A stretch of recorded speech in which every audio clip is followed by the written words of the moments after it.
자, 로마서 강의 13번째 시간입니다. 오늘은 이제 은사에 대해서 좀 살펴보려고 합니다.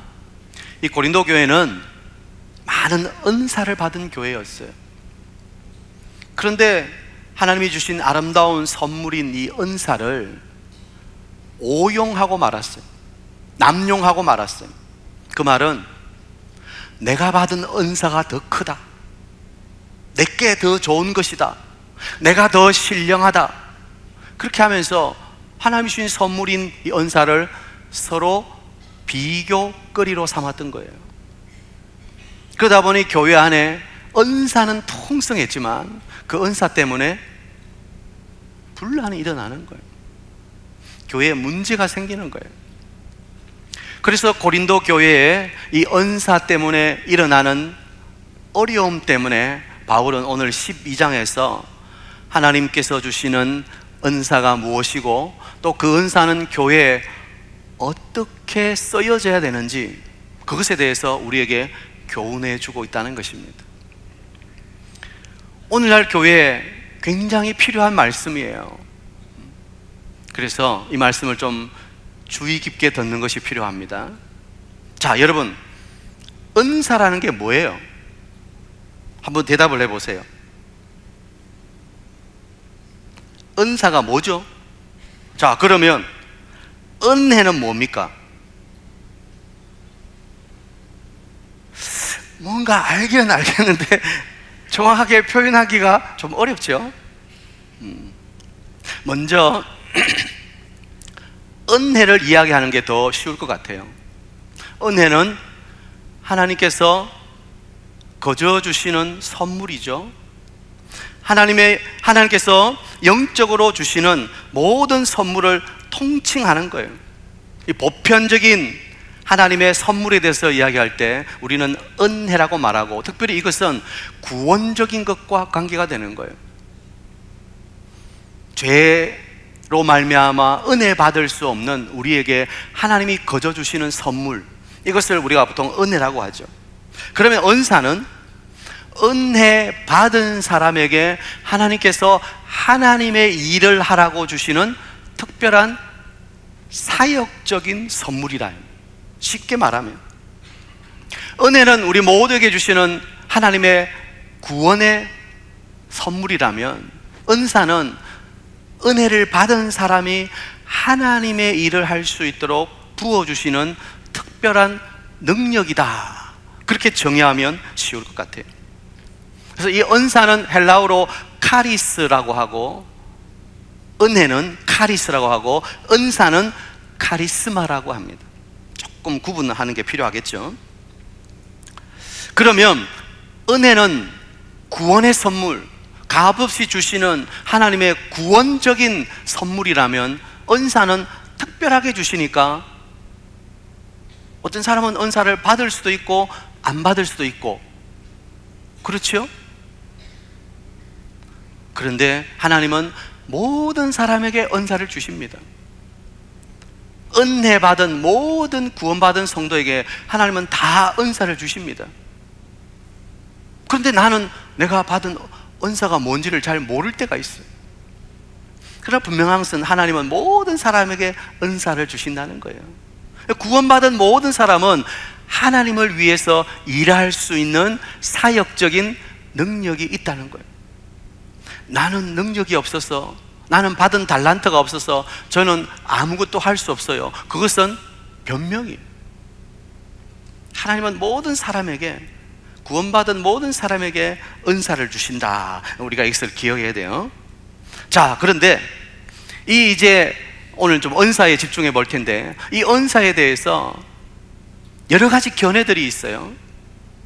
크게 은사에 대한 이 견해 가운데 은사 중단론이라는 게 있어요. 성경에 기록된, 특별히 초대 교회에 부어졌던 이 은사는 이제는 중단되었다, 이제는 없다는 거예요. 그것은 하나님께서 그때의 복음의 확장을 위해서 필요해서 주신 잠시적인 것이지, 오늘날에는 그런 은사는 없다. 이 은사 중지론이라고 말합니다. 그 다음에 두 번째는 은사 지속론이죠. 이제 써볼까요? 자, 은사, 중지. 은사는 이제 끝났다, 단절되었다. 그 다음에 은사, 지속. 여전히 오늘날도 초대교회처럼 똑같이 은사는 있다는 거예요. 그래서 이 성령의 은사에 대해서 너무 불붙어 있어요. 잘못하면 이것은 은사 남용이 될 때도 있어요. 그러면 우리 개혁주의, 우리 장로교 고신의 입장은 뭔가? 신중론이라고 말할 수 있어요. 약간 중간쯤이에요. 오늘날 신약시대 초대교회처럼 그런 성령의 은사는 이제는 더 이상은 없다는 거예요. 그럼에도 불구하고 여전히 성령님은 역사하고 계시고 일하고 계시고 우리에게 필요에 따라 은사를 주신다. 그게 이제 은사 신중론이라고 말할 수 있어요. 이 양극단을 지향하는 것이죠. 은사는 완전히 끝났다, 이제 오늘날은 은사는 없다 라는 입장도 아니고, 초대교회처럼 오늘도 똑같은 은사가 유효하다라고 말하는 것도 아니고, 그 시대에 하나님이 필요해서 주셨던 은사를 인정하면서도 오늘도 성령님은 역사하고 계시기 때문에 필요에 따라서 하나님은 은사를 주실 수 있다. 그것이 신중론이라고 말할 수 있습니다. 오늘 우리는 이 신중론에 더 가깝다고 보시면 되겠습니다. 자, 우리가 기억해야 될 것은 오늘날 초대교회처럼 그런 신유의 은사나 병고침의 은사나 또는 방언이나 예언이나 이런 특별한 은사들이 초대교회와 똑같이 일어나지는 않는다는. 그러나 그럼에도 불구하고 여전히 하나님은 오늘도 신유의 역사를, 그리고 병고침과 또 때로는 방언과 여러 가지 역사들을 하고 계신다는 사실을 우리는 놓쳐서는 안 되는 거예요. 모든 게 끝났다고 말하면 이것은 완전히 성경이 닫혔다고 밖에 볼 수 없는 거예요. 그러나 여전히 오늘도 성령은 일하고 계시고 역사하고 계시는 거예요.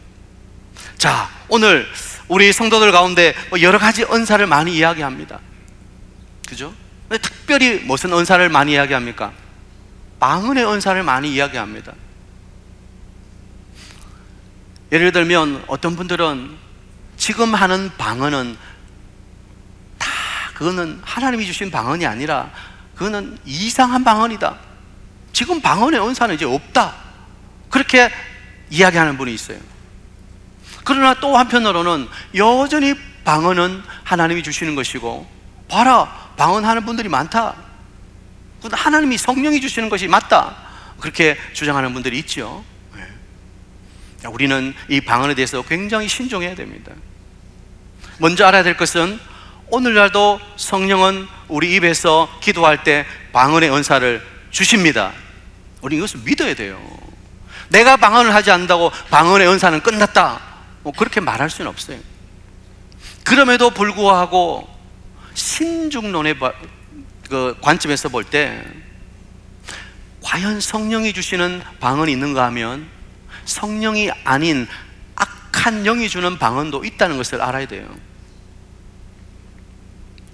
성도들 가운데 방언을 들어보면 분명히 성령이 주시는 방언이 아닌 다른 방언으로 막 기도하는 분들이 있어요. 그것은 잘못 받은 거예요. 근데 좀 말이 그죠? 잘못 받았다, 이게 말이 이상한데, 진짜 성령이 주시는 참된 하늘의 언어가 아니라 그냥 이상하게 하는 기도가 있다는 거예요. 우리 교회는 잘 모르겠어요. 우리 교회는 지금까지는 제가 볼 때 이제 그렇지는 않은 것 같은데, 여러분, 하나님이 주시는 신령한 것을 사모해야 돼요. 바울이 분명히 오늘 성경에 이야기했어요. 신령한 것에 대해서 너희가 알지 못하기를 원하지 않는다. 우리는 하늘에 신령한 것이 있다고 믿습니다. 방언의 은사를 사모해야 돼요. 그러나 기억할 것은 때로는 잘못된 방언으로 내 기도 생활이 어려움 속으로 들어갈 수 있다는 것을 기억해야 돼요. 제가 전에 한번 말씀드린 것 같은데, 성령이 주시는 것은 모든 사람을 화평케 만드는 거예요. 교회를 유익하게 만드는 거예요. 그리고 개인의 깊은 기도 생활을 위해서 유익한 거예요. 그런데 때로는 그런 방언이 아니라 함께 기도할 때 계속 귀에 거슬리게 다른 사람의 기도를 방해하는 거예요. 그리고 나도 뭔가 신령하고 기도한다는 그런 자부심을 위해서 방언하는 사람들이 있다는 거예요. 그래서 우리 교회는 하나님의 성령이 주시는 참 방언을 하는 교회가 되기를 소원합니다. 여러분, 방언으로 기도하세요. 그러나 그 방언이 정말 하나님께로부터 온 진실된 것인지 날마다 점검하면서 기도해야 돼요. 그걸 어떻게 알 수 있다고요? 내 기도가 공동체에 선한 영향력을 끼치고 있는가? 이 기도가 많은 사람의 영적인 유익을 도모하고 있는가? 내가 이 기도를 통해서 깊이 하나님과 만나는 교제가 있는가? 이것을 항상 점검해 보아야 돼요. 그냥 방언하고 싶어서 라라라라라라 해서는 안 돼요. 하나님이 주시는 깊이 있는 기도를 드려야 된다. 그리고 또 내가 방언으로 기도하지 않더라도, 내가 또박또박 기도하더라도 그 기도는 얼마든지 깊이 있는 기도가 될 수 있어요. 그리고 하나님과의 영적인 교통이 있을 수 있어요. 그러니까 방언이 기도의 최고봉이다, 절대 그렇게 생각해서는 안 돼요. 우리의 모든 기도는 성령 안에서 하나님이 받으시는 아름다운 믿음의 기도가 되어야 된다는 사실을 꼭 기억해야 됩니다. 자, 오늘 그러면 좀 더 전체적으로 오늘 이 고린도서 12장에 나타나는 성령론에 대해서 좀 살펴보도록 하겠습니다. 오늘 바울이 말하는 이 성령의 은사들에 대해서 생각할 때 첫 번째, 성령의 주권성을 이야기할 수 있습니다. 자, 이 말은 무슨 말이냐? 11절을 보겠습니다. 오늘 본문 11절을 보면 이 모든 일은 같은 한 성령이 행하사, 그 다음에 뭐라고 그랬어요? 그의 뜻대로 각 사람에게 나누어 주시는 것이니라. 여러분, 은사는 성령께서 그분의 뜻대로 각 사람에게 나누어 주는 거예요. 이것을 은사의 주권성이라고 말하는 거예요. 나보다 나를 더 잘 아시는 하나님께서 내게 필요한 것이 무엇인지, 그 은사를 통해서 내 신앙생활의 유익과 공동체를 위해 유익한 것이 무엇인지를 아시는 하나님께서 내게 주시는 특별한 선물이라는 거예요. 그래서 성령의 뜻 안에서 주시는 거예요. 그런데 성경을 보면 은사를 사모하라 그랬는데, 은사는 내가 기도하고 사모할 때 주어지는 것 아닙니까? 그 말도 틀린 말이 아닙니다. 맞습니다. 우리는 은사를 사모하고 기도해야 돼요. 그러나 궁극적으로 은사를 주시기도 하시고 안 주시기도 하시는 분은 누구예요? 하나님이십니다. 성령 하나님이십니다. 그러므로 우리는 그 주권성을 인정해야 돼요. 내가 기도했다고 못 받았다고 해서 내 기도가 부족하구나, 그렇게 생각할 필요 없어요. 하나님께서 보시고 나보다 나를 더 잘 아시는 하나님께서 내 신앙의 유익과 교회 공동체의 유익을 위해서 성령께서 주권적으로 주시기도 하시고 안 주시기도 하시는 거예요. 내가 만일 방언을 못한다, 나는 왜 방언 못 받았어? 방언 받고 싶어. 그렇게 할 필요가 없다는 거예요. 하나님께서 나를 아시기 때문에 내게는 방언을 안 주시는 것보다, 그렇게 생각하면 되는 거예요. 주권성이에요.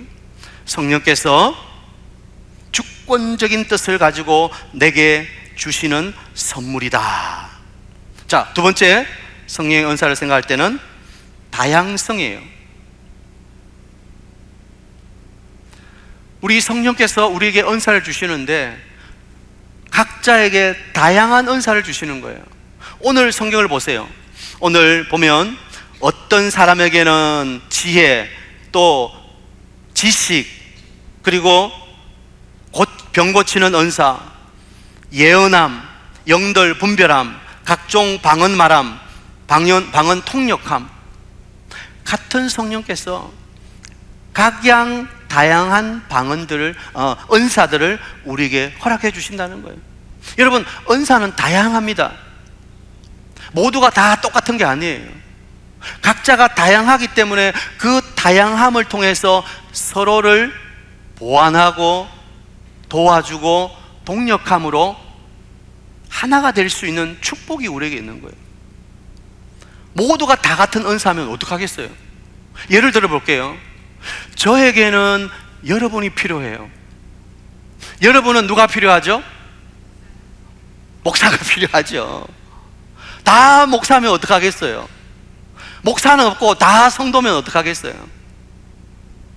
목사도 있어야 되고 성도님도 계셔야 되고 장로님도 계셔야 되고 집사님도 계셔야 되고. 그래서 바울은 그것을 오늘 몸의 여러 지체에 비유해서 말하는 거예요. 자, 사도행전 고린도전서 12장 보면 이렇게 말해요. 15절에 발, 손, 귀, 눈. 우리 몸에 여러 가지 지체가 있죠. 모두가 다 발이고 모두가 다 손이고 모두가 다 귀고 모두가 다 눈이면 어떻게 되겠어요? 괴물이 되는 거예요. 괴물이. 사람이 아니야. 그건 사람이 아니야. 우리 몸의 지체에 각양 다른 기능을 하는 각자의 지체가 있어요. 그래서 그 지체들이 하나가 되어서 우리 몸을 이루고 있는 거예요.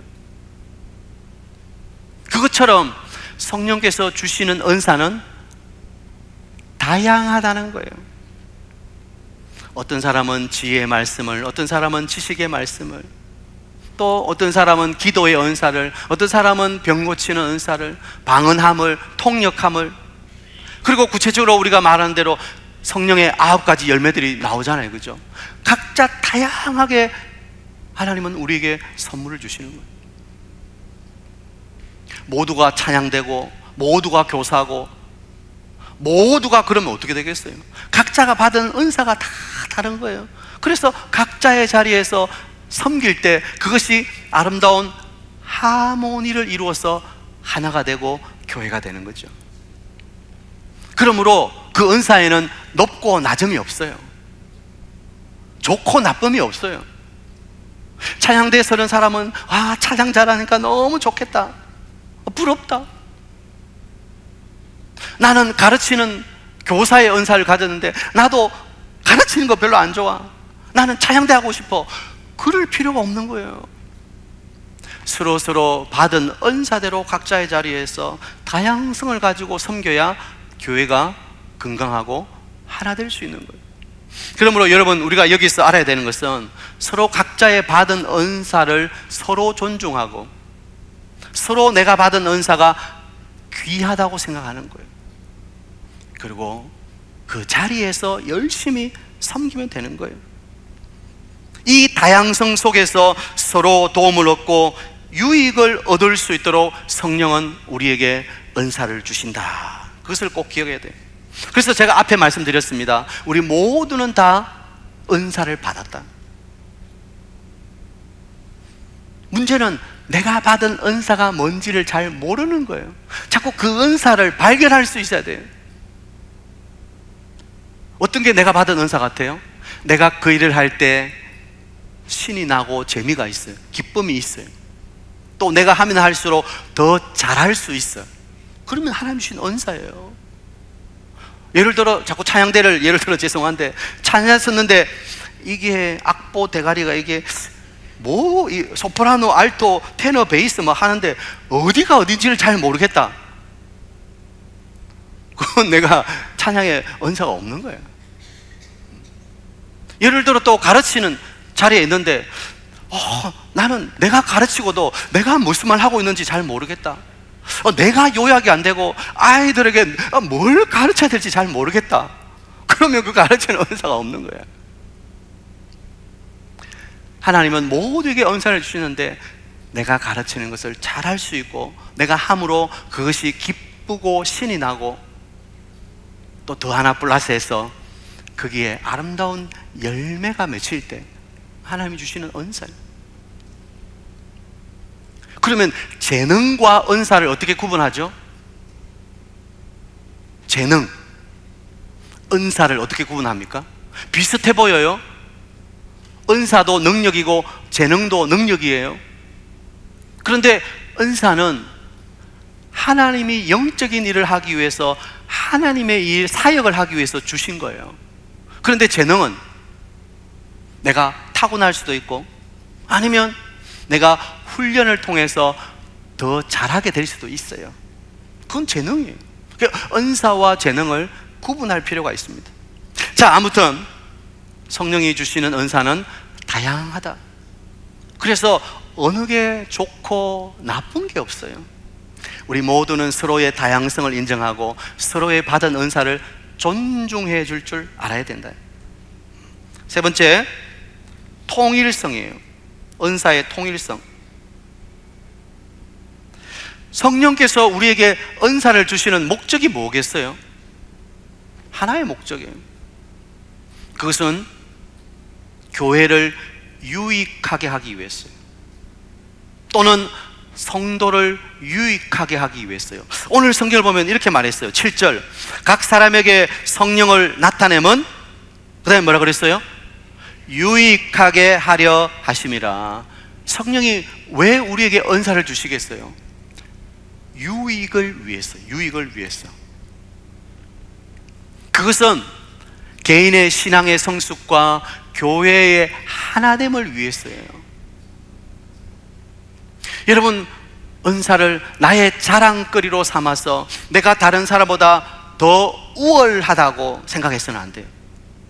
하나님이 주시는 모든 은사는 교회의 하나됨을 세워가는 거예요. 그래서 균형을 이루는 거예요. 다양성에서 말씀드렸지만 큰 은사, 작은 은사가 없어요. 좋은 은사, 나쁜 은사가 없어요. 우리 모두는 한 은사로 통일되는 거예요. 그것은 유익을 위해서. 교회의 유익을 위한 것이 아니면 그것은 바람직하지 않은 거예요. 공동체를 해치는 것, 그건 은사가 아니죠. 은사 받았다고 하면서 자꾸 교회에 분란 일으키고 찢어지게 만들고 갈라지게 만들고 나뉘게 만들고, 그건 하나님이 주신 은사가 아니에요. 은사는 통일성을 이루는 거예요. 하나됨을 이루는 거예요. 유익하게 만드는 거예요. 자신의 신앙생활뿐만 아니라 교회의 하나됨의 유익을 가져야 된다. 이 한 가지 목적이에요. 이걸 우리는 통일성이라고 말하는 거예요. 다양한 은사를 주신 성령님께서 우리에게 기대하시는 것은 한 교회, 한 성령 안에서 하나로 만들어져 가는 거예요. 그래서 제가 오늘 오전 시간에도 말씀드렸죠. 우리는 주 안에서 서로의 출신도 다르고 학력도 다르고 여러 가지 조건들이 다 다르지만 우리를 하나로 묶는 것, 주 안에서. 다른 게 필요 없어요. 예수 안에서, 예수 안에서 우리는 하나인 거예요. 성령이 주시는 은사도 마찬가지예요. 자기 이름을 드러내려고, 자기가 뭔가 잘났다고 자랑하려고, 그건 은사가 뭔지를 모르는 사람이에요. 은사는 교회의 영적 유익을 위해서, 하나됨을 위해서, 그리고 개인의 신앙을 위해서 주시는 하나님의 선물이다. 이것을 꼭 기억해야 되겠습니다. 네 번째, 성숙성이라고 말할 수 있습니다. 통일성하고 약간 또 겹치는 부분이 있긴 한데요, 성령께서 우리에게 은사를 주시는 것은 우리 개인이 유익을 위해서 주시는 것이다. 은사는 사랑으로 선용되어야 되는 거예요. 우리 각 개인이 은사를 통해서 내 신앙의 깊이가 점점 깊어져 가야 되는 거예요. 은사는 나 자신을 자랑하고 드러내려고 하는 것이 아니라 점점 예수 그리스도를 닮아가려고 주시는 선물입니다. 그러므로 이 은사를 가지고 내가 더 깊이 주님처럼 되고 주님 모습으로 깎여지고 내 언어와 생각과 내 삶이 예수 그리스도화 되어야 된다. 우리는 그것을 흔히 제자도라고 말하는 거예요. 제자화되는, 제자되는. 하나님 주신 이유예요. 선물 주신 이유예요. 하나님은 우리를 구원만 받고 천국으로 바로 데려가시는 게 아니에요. 우리에게 은사를 주신 것은 우리가 이 땅에서 우리의 삶을 통해서 점점 그리스도를 닮아가고 제자 되어가는 것, 그게 주님의 목적인 거예요. 오늘 여기 계신 우리 사랑하는 성도 여러분, 성숙되어 가시기를 축복합니다. 여러분의 은사가 여러분을 자랑스럽게 만드는 자랑거리가 아니라 영적 교만이에요. 하나님이 우리에게 선물로 주신 이유는 우리를 점점 믿음으로 성숙되게, 그래서 예수님 닮아가는 거예요. 우리 된장, 간장, 고추장 이런 거는 오래 묵어야 좋은 거예요. 그죠? 그래서 거기에 깊고 진한 맛이 나는 거예요. 그냥 요즘 인스턴트 된장, 간장 이런 거 보면 맛이 가벼워. 그러나 우리 옛날에 어머님이 담으셨던 그 장독대에 잘 파묻어가지고 오래 매주해가지고 숙성시킨 것을 보면 맛이 깊어요. 성령께서 우리에게 은사를 주신 이유는 우리에게 더 깊은 사람이 되라고 하시는 거예요. 사랑하는 여러분, 어떻게 더 깊은 사람이 될 수 있을까요? 어떻게 이 성령이 주신 은사들을 잘 선용할 수 있을까요? 바울은 오늘 이 고린도서 12장을 마무리하면서 성령께서 우리에게 주신 은사를 가장 잘 선용하는 방법을 우리에게 가르쳐 주면서 12장을 마무리하고 있습니다. 자, 12장 마지막 절 31절이죠. 너희는 더욱 큰 은사를 사모하라. 내가 또한 가장 좋은 길을 너희에게 보이리라. 오늘 바울이 말하는 가장 큰 은사, 더 좋은 것, 그게 뭘까요? 바로 사랑인 거예요. 모든 은사를 묶어주는 것, 그리고 그 모든 은사가 가장 유익되도록 잘 사용될 수 있게 하는 것, 그건 바로 사랑인 거예요. 사랑이 없는 은사는 아무 유익이 없다고 말하는 거예요. 여러분, 어떤 은사를 선물로 받으셨습니까? 그 모든 은사가 사랑 안에서 선용되고 있습니까? 사랑이라는 그 가장 위에 있는 은사를 통해서 모든 것이 다 컨트롤 되고 있습니까? 사랑 없는 은사는 자칫 공동체를 깨트리고 성도들에게 상처를 주고 나눌 수 있다는 것을 기억해야 돼요. 하나님이 우리에게 주신 가장 큰 은사는 바로 사랑인 거예요. 이 사랑의 은사를 통해서 다른 모든 은사가 밑에 와야 되는 거예요. 저는 여러분이 이 사랑의 은사로 모든 다른 은사가 잘 정돈되기를 축복합니다. 쉽게 말하면 사랑 아니고는 아무것도 아닌 거예요. 성숙하기 위해서는 사랑해야 됩니다. 사랑하는 자가 성숙한 자고, 사랑하는 자가 모든 은사를 가지고 있는 자예요. 저는 우리 교회가, 우리 성도님들이 하나님이 주신 이 가장 큰 은사, 사랑의 사람이 되기를 축복합니다. 이제 다음 주에 이 사도행전 고린도전서 13장에 나오는 이 사랑에 대해서 좀 더 구체적으로 살펴보도록 하겠습니다. 자, 오늘은 여기까지 하겠습니다. 하나님은 우리에게 은사를 주십니다. 은사가 끝난 게 아니에요. 그런데 그 은사는 네 가지 큰 카테고리 안에 있습니다. 성령의 주권성, 또 다양성, 통일성, 그리고 성숙. 그것은 결론은 사랑이라고 했습니다. 우리 사익동교회가 풍성한 은사가 있지만 그 모든 은사가 공동체를 세우는 그런 아름다운 은사가 되기를 축복하고, 여러분 모두도 은사를 더욱 사모하는 여러분 되기를 축복합니다.